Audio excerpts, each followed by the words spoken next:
Hello everyone, welcome back to our YouTube channel Odisha State Scholarship Portal Post Matric Scholarship the STSC and MBC EWS Department तरफ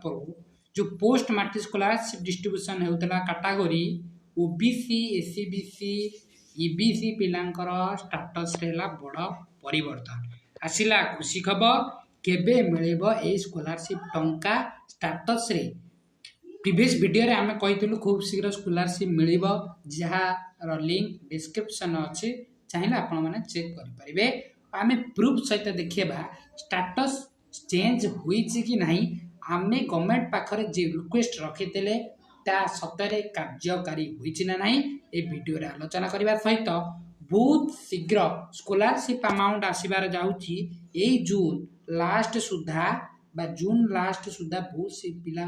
खूब शीघ्र scholarship मिलवा को जाउची specially ये वीडियोटी SCBC EBC और OBC category पिलांको पाई ये वीडियोटी समस्त को शेयर कर दियंतु ओबीसी एससीबीसी ईडब्ल्यूएस पिलांको जा फल रे नोटिफिकेशन बा एई सूचनाटी बा एई इनफॉरमेशनटी तांको पाखरे पहुंची परिबो जा फल रे से माने सूचनाटी पाई परिबे वीडियो स्टार्ट करने पूर्व समस्त को अनुरोध आम चैनल को सब्सक्राइब करदेवे जहाँफल स्कॉलरशिप सर्वप्रथम अपडेट पाइपर आम चैनल और आम टेलीग्राम ग्रुप रे जॉइन हो प्लीज प्लीज प्लीज आम चैनल को सब्सक्राइब करने को भूलें चलतु वीडियो स्टार्ट करवा देखु आजिका दिन आज का दिन रे 19 जून सुधा स्टेटस चेंज होउची कैटेगरी ओबीसी एससीबीसी और ईबीसी पिलांको आजिका दिन रे स्टेटस चेंज होउची बा 19 तारीख आज ओके बहुत पिलांकर sanction by approve authority to payment processed show करूची आजिका दिन रे देखंतु किंतु देखंतु ये गोटे पिलार स्टेटस जहाँ सैंक्शन बाय अप्रूव अथॉरिटी बहुत दिन धरी पड़ी रही थिला तांकर आज पेमेंट प्रोसेसेड शो करूची किंतु payment processed data sanction approve by authority show अनुसार पेमेंट प्रोसेस शो करूची किंतु आज पेमेंट प्रोसेस शो कले मध्य 15 मई 2025 रा शो करूची कारण जो दिन में सैंक्शन होती से दिन पेमेंट प्रोसेस शो होगा कथा किंतु 19 तारीख बा आजिका दिन में चेंज होउची तेणुक पेमेंट प्रोसेस स्टेटस टी शो करूची देखो ये गोटे पिलांकर स्टेटस बा आम यूट्यूब चैनल आसंता काली बा सॉरी आमे गत काली गोटे वीडियो पोस्ट करिथिलु ए स्कॉलरशिप रिलेटेड बा सेकंड फेज अमाउंट बा पोस्ट मैट्रिक स्कॉलरशिप रिलेटेड से वीडियो रे आमे भी कहिथिलु स्कॉलरशिप खूब शीघ्र ए जून मास सुधा मिली जिवो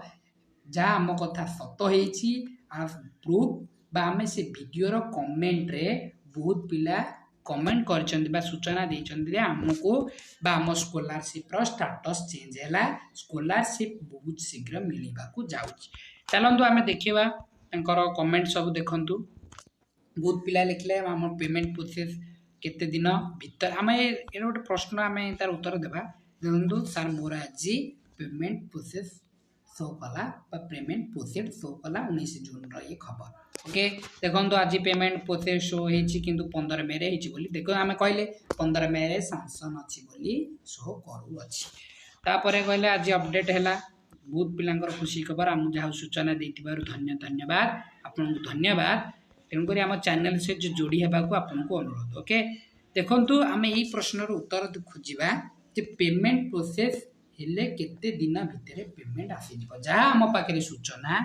पेमेंट प्रोसेस रे 24 रु 48 घंटा भितर पेमेंट आसी जाई थाए बाय द वे गोटे गोटे केस रे प्राय 5 रु 10 दिन लगी थाए पेमेंट आसिया किंतु आम अपेक्षा करबा दुईटी टाइम 24 रु 48 घंटा ना 5 रु 10 दिन वेट कले आम पेमेंट क्रेडिट ए वीडियोटी थिला स्पेशली ओबीसी एससीबीसी कैटेगरी पिला ईबीसी कैटेगरी पिला स्कॉलरशिप अमाउंट बा जो मानकर sanction by approve authority show करूला तांकर पेमेंट प्रोसेस आजिका दिन में शो कला आम प्रीवियस प्रूफ देखले आम चैनल सदा सर्वदा प्रूफ सहित आम प्रति स्कॉलरशिप अपडेट दे था आम कौन फ्रॉड बा मिछ खबर प्रसारित करूना ओके तेणुक आम चैनल को विश्वास आपको धन्यवाद आम चैनल जो जोड़ी रही बहुत पिला जो मैंने जोड़ी ना आम चैनल को सब्सक्राइब करदे सहित आम टेलीग्राम ग्रुप रे जॉइन हो जातु जहाँफल आमको सपोर्ट करूँ आम आपण को सपोर्ट करूँ सूचना देवु आम पहुँची पारू प्रति स्टूडेंट पाखे जहाँफल स्कॉलरशिप नोटिफिकेशन से पाइबा सहित ये डिले होम सरकार को ट्वीट करके जनइलु तार आज सुफल मिलला प्रोसेस शो कला जो मैंने मिलना खूब शीघ्र स्टाटस चेंज हे आम जहाँ सूचना पाइचु खूब शीघ्र जो मानकर होनी से खूब शीघ्र हो तेणुक धन्यवाद।